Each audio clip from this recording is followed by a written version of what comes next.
जय माता दी। इस विशेष वीडियो में हम गहन शोध के माध्यम से चैत्र नवरात्रि 2026 संवत 2083 के रहस्यों का उद्घाटन करेंगे। इस वीडियो में आप जानेंगे 19 मार्च 2026 को अमावस्या से युक्त प्रतिपदा का शास्त्रीय निर्णय क्या है। फिर जानेंगे कलश स्थापना का ब्रह्मांडीय विज्ञान और सटीक मुहूर्त क्या है, और जानेंगे सभी उपासकों के लिए सरल पूजा विधि और सामग्री की सूची क्या है। उच्च श्रेणी के साधकों के लिए मैं माँ दुर्गा के 9 स्वरूपों के विशेष बीज मंत्र और साधना पद्धति बताऊंगा। संमत 2083 का ज्योतिषीय महत्व और हमारे जीवन पर इसका प्रभाव। ये वीडियो केवल सूचना नहीं है बल्कि शक्ति साधना का एक संपूर्ण विधान है। अगर आप अंधकार से प्रकाश की ओर अपनी यात्रा शुरू करना चाहते हैं तो इस वीडियो को अंत तक अवश्य देखें।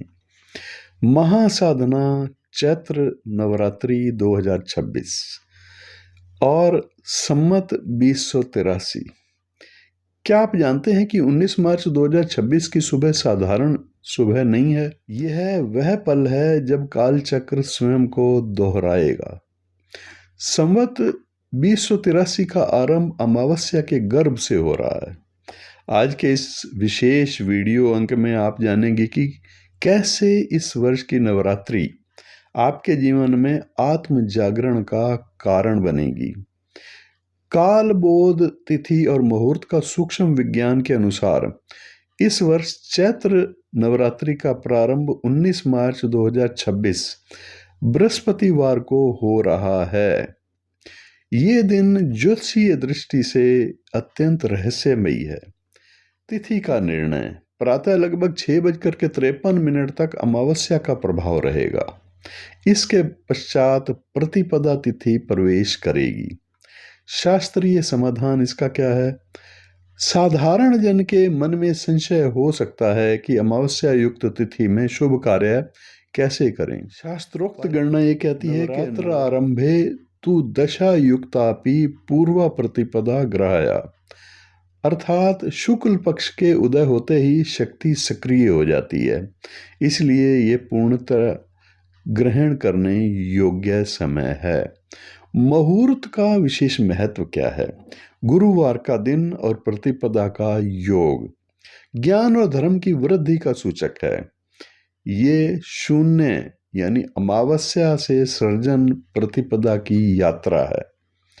कलश स्थापना और ब्रह्मांडीय ऊर्जा का आह्वान।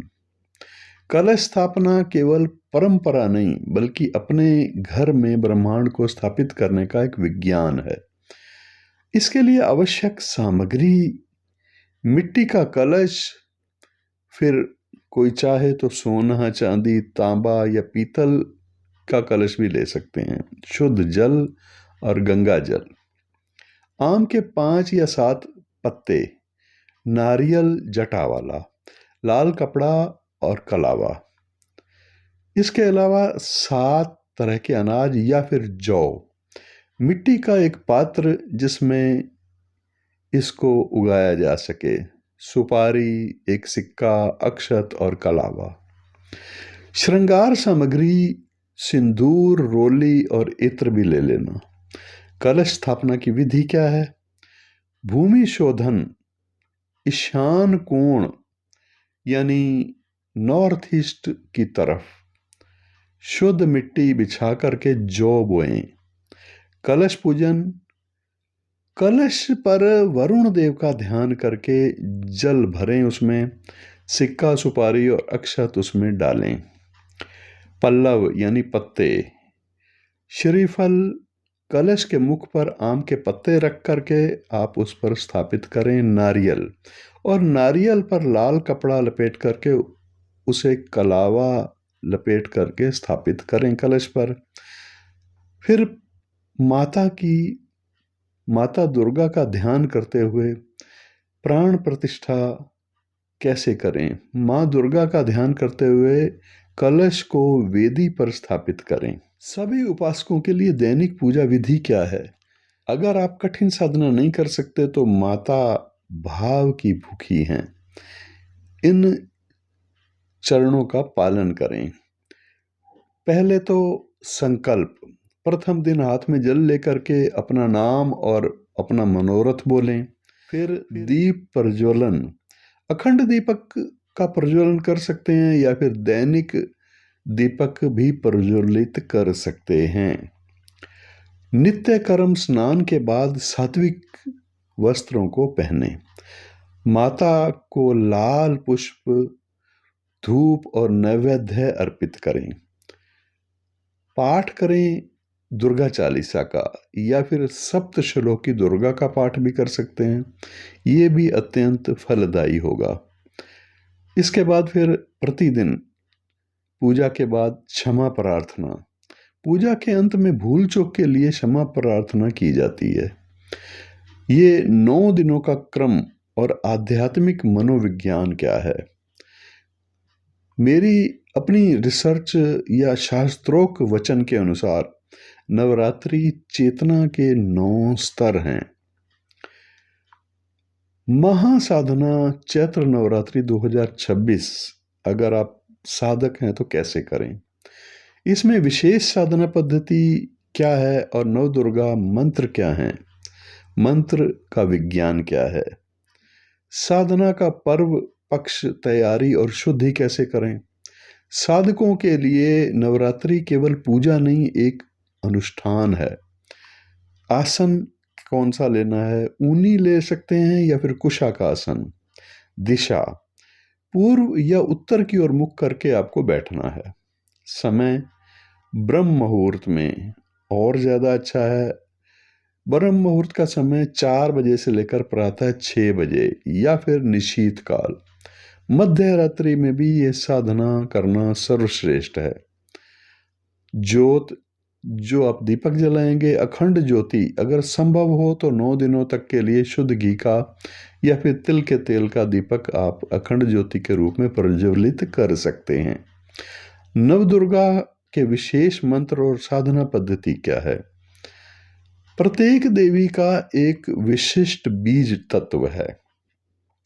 साधक अपनी आवश्यकता के अनुसार इनमें से किसी मंत्र का अनुष्ठान, किसी एक मंत्र का अनुष्ठान भी आप कर सकते हैं या फिर इन 9 दिनों में नव दुर्गाओं का प्रतिदिन अलग अलग मंत्र का पाठ भी आप कर सकते हैं, जो आप अनुष्ठान कर सकते हैं। प्रथम दिन, पहला दिन माँ शैलपुत्री का होता है और ये देवी हैं स्थिरता प्रदान करने वाली। इस देवी का मंत्र है ओम ह्रीं शिवाय नमः। एक दूसरा मंत्र भी है, ये भी आप जाप कर सकते हैं उसकी जगह। ये मंत्र है ओम ऐं ह्रीं क्लीं शैलपुत्राय नमः। साधना मूलाधार चक्र पर ध्यान केंद्रित करके करें। ये साधना मानसिक भटकाव रोक करके आत्मविश्वास प्रदान करती है। दूसरा दिन माता ब्रह्मचारिणी का दिन है। ये सत्य और शुद्धि की देवी हैं। इनका मंत्र है ओम ह्रीं श्रीं अंबिकाय नमः। इनकी साधना स्वाधिष्ठान चक्र पर ध्यान लगा करके करनी चाहिए और ये इंद्रिय संयम और बौद्धिक प्रखरता के लिए विशेष शक्तिशाली देवी हैं। तीसरे दिन माँ चंद्रघंटा का अपना महत्व है। ये देवी भय से मुक्ति देने वाली देवी हैं। इनका मंत्र है ओम ऐं श्रीं शक्तये नमः। इनकी साधना मणिपुर चक्र। ये देवी जीवन में शत्रुओं या अज्ञात भय का अगर वास है तो उसका नाश करने वाली हैं। ये साधना अमोघ साधना है।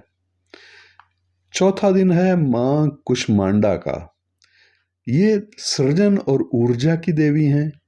इनका मंत्र है ओम ऐं ह्रीं देव्ये नमः। इनका एक और मंत्र भी है ओम ऐं ह्रीं क्लीं कुष्मांडाय नमः। इनकी साधना अनाहत चक्र पर ध्यान केंद्रित करके कर ली जाती है। ये देवी ऊर्जा के विस्तार और शारीरिक व्याधियों की मुक्ति के लिए जानी जाती हैं।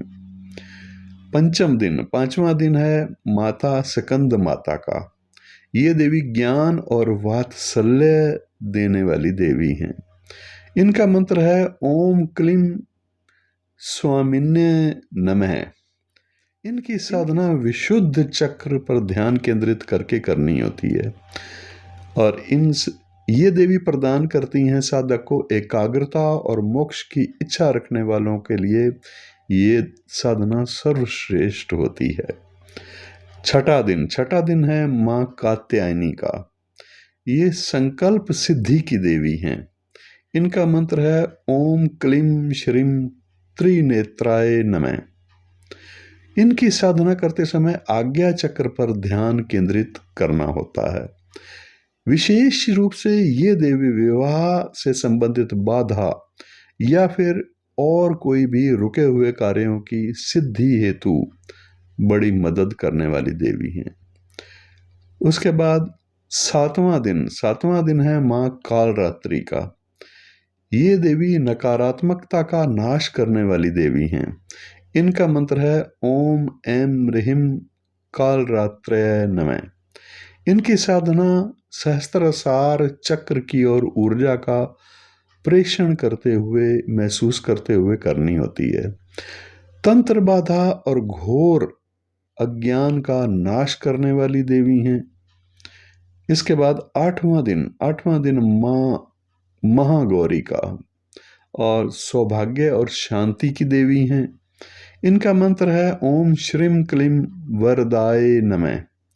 इनकी साधना अंतर्मन की शुद्धि के लिए की जाती है और ये चरित्र निर्माण और शांति का मार्ग प्रशस्त करती हैं। नौवां दिन माँ सिद्धिदात्री का है और पूर्णता और मोक्ष के लिए इन देवी की विशेष कृपा प्राप्त होती है साधक को। इनका मंत्र है ओम ह्रीं क्लीम ऐम सिद्धय नमः। इनकी साधना ब्रह्मांडीय चेतना में विलीनीकरण के लिए साधक को करनी होती है। अष्ट सिद्धियों की प्राप्ति होती है इनकी साधना से। इनका विशेष जो ये सब देवियां 9 देवियां, इनका अलग अलग आप ये मंत्र करें, प्रतिदिन करें या फिर किसी एक मंत्र को लेकर के आप 9 दिन तक लगातार साधना कर सकते हैं, या फिर आप नवार्ण मंत्र का भी साधना में प्रयोग कर सकते हैं। नवार्ण मंत्र की साधना का विज्ञान भी बड़ा अपनी जगह महत्वपूर्ण है। उच्च साधकों के लिए नवार्ण मंत्र भी एक बहुत ही ऊर्जावान मंत्र माना गया है। ये मंत्र है ओम ऐम ह्रीं क्लीम चामुंडाय विच्चय। सर्वोपरि मंत्र है, दुर्गा सप्तशती का मुख्य बीज मंत्र है। ऐं का मतलब है सरस्वती तत्व जो ज्ञान प्रदान करता है। ह्रीं लक्ष्मी तत्व है और ये ऐश्वर्य प्रदान करने वाला बीज मंत्र है। क्लीम काली तत्व है, ये शक्ति प्रदान करता है साधक को। साधना विधि क्या है? प्रतिदिन 11, 21 या 51 माला का जाप करें और जाप के समय दीपक की लौ की ओर देखते हुए त्राटक करना बहुत अच्छा साधन माना गया है साधना के लिए। और त्राटक करना एकाग्रता को चरम सीमा तक ले जाता है। रात्रि साधना का रहस्य क्या है? शास्त्र के अनुसार नवरात्रि में रात्रि शब्द का अर्थ आता है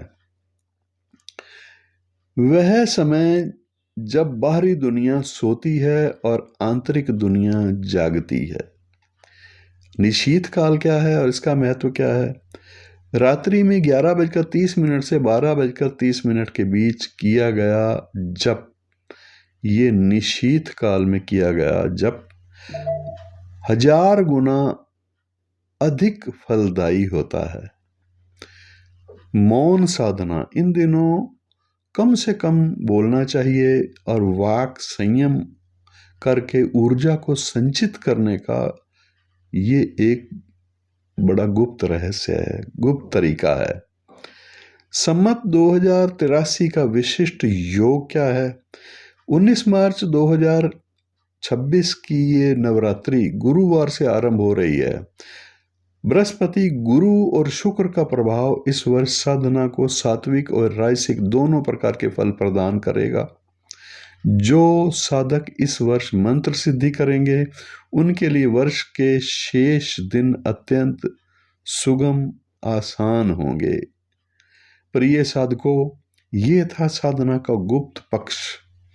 अब आगे हम चर्चा करेंगे नवरात्रि की सबसे महत्वपूर्ण कन्या पूजन विधि और इनसे जुड़ी हुई मर्यादाएं और संमत 2083 के ये ज्योतिषीय संकेत जो आने वाले पूरे वर्ष के लिए आपकी मार्गदर्शक बनेंगे। कन्या पूजन नारी शक्ति का साक्षात सम्मान है। नवरात्रि की साधना जब तक पूर्ण नहीं मानी जाती जब तक हम शक्ति के जीवित स्वरूप यानी कन्याओं का पूजन नहीं करते। शास्त्रीय विधि है अष्टमी या नवमी के दिन 2 से लेकर के 10 वर्ष की कन्याओं को आमंत्रित करें, चरण वंदन करें। उनके चरण धोना केवल एक क्रिया नहीं है बल्कि अपने अहंकार को उनके चरणों में त्यागने का प्रतीक है। भोजन सात्विक इन दिनों करना है, बिना लहसुन प्याज भोजन करें। कन्याओं के लिए भी हलवा पूड़ी और चने का प्रसाद उनको अर्पित करें। प्रसाद माँ को अत्यंत प्रिय है। दक्षिणा और विदाई करें। सामर्थ्य के अनुसार भेंट देकर के उनके चरण स्पर्श कर आशीर्वाद लें। शास्त्र कहते हैं कि कन्या के रूप में साक्षात जगदम्बा आपके द्वार पर आशीर्वाद देने आती हैं। साधना की मर्यादाएं क्या हैं? क्या करें और क्या ना करें इन दिनों? साधना की सफलता मंत्रों से ज्यादा मर्यादाओं पर निर्भर करती है। पहले तो है कि वाणी संयम, क्रोध, असत्य और किसी की निंदा से बचें। मौन जो है वो मानसिक शक्ति को संचित करता है। उसके बाद आहार की शुद्धि। आहार की शुद्धि में तामसिक भोजन और व्यसनों को पूरी तरह से त्याग दे करके और फल आहार या एक समय सात्विक भोजन करना श्रेष्ठ है। ब्रह्मचर्य तन और मन दोनों से पवित्रता बनाए रखने के लिए। सेवा भाव, दूसरों की सहायता भी शक्ति की सेवा ही है। संमत 2083 का संकेत क्या है? 19 मार्च 2026 से शुरू होने वाला ये नया संवत्सर 2083 ज्योतिषीय दृष्टि से ज्ञान और न्याय का वर्ष रहेगा। गुरुवार का उदय है क्योंकि वर्ष का आरंभ गुरुवार को हो रहा है। यह धार्मिक जागृति और वैचारिक क्रांति और शिक्षा के क्षेत्र में बदलावों का संकेत देने वाला वर्ष है। ज्योतिषीय फल क्या है? इस वर्ष वही लोग उन्नति करेंगे जो अमावस्या यानी अंधकार ब्रह्म को त्याग करके प्रतिपदा सत्य प्रकाश की राह चुनेंगे। यह वर्ष राष्ट्र के लिए भी आत्ममंथन और पुनर्निर्माण का काल है। अंधकार से प्रकाश की यात्रा। इस वीडियो का संदेश यही है कि नवरात्रि केवल 9 दिनों का त्योहार नहीं बल्कि अपने व्यक्तित्व को रिफॉर्म यानी सुधारने का अवसर है। प्रिय भक्तों, 19 मार्च 2026 का ये संक्रमण काल आपके लिए मंगलमय हो। अगर आप इस विधि से मंत्रों और मर्यादाओं का पालन करेंगे तो ये नवरात्रि आपके जीवन में सुख, शांति और अखंड सिद्धि लेकर के आएगी। माँ दुर्गा की कृपा आप पर सदा बनी रहे। आशा है चैत्र नवरात्रि पर आधारित ये शोधपूर्ण जानकारी आपकी साधना को नई दिशा देगी। अगर आपका कोई प्रश्न है तो कमेंट्स बॉक्स में अवश्य पूछें। जय माता दी। संमत 2083 आप सब के लिए मंगलमय हो।